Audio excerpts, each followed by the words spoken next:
Okay, when you add Unity versions using Unity Hub, you go to installs, and then you can add whatever version you like to add. And one thing you have to make sure, let's say I'm going to add Unity 2020, and next. Okay, here as a default, Android build support is selected, but you actually have to open this submenu and you have to check this Android SDK and OpenJDK. So in the same way, if you have some like a previous version, you can add modules. Okay, here Android build support selected, but I have to open this and make sure these are selected. So sometimes you actually add Android. This one's okay. Yeah, from like 2019. Again, like you have to make sure this one is selected. And once you have this thing, okay, let's say I'm going to just create new project. And where to check is you have to check your preferences. If you go to preferences, you will see external tools and other like development kits.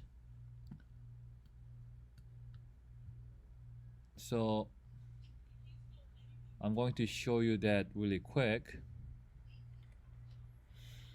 So whenever you have issue with SDK,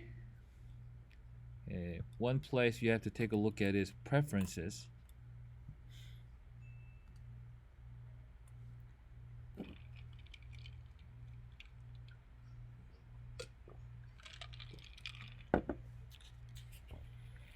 Okay, so here you go to Unity preferences, and then here there's Android JDK, SDK, and NDK. So if you have if you don't see anything here, that means you didn't install this SDK, NDK, and JDK. So to make sure you install this, again, you have to go to Unity Hub and add those Android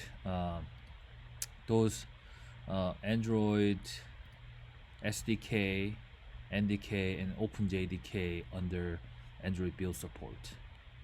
So just select this and then add them. Another thing is this is something they changed it. Previously, you could actually use like different version of SDK or JDK, but now Unity uses all separate SDK and NDK and JDK. So each version would have their own Android SDK, NDK, and OpenJDK.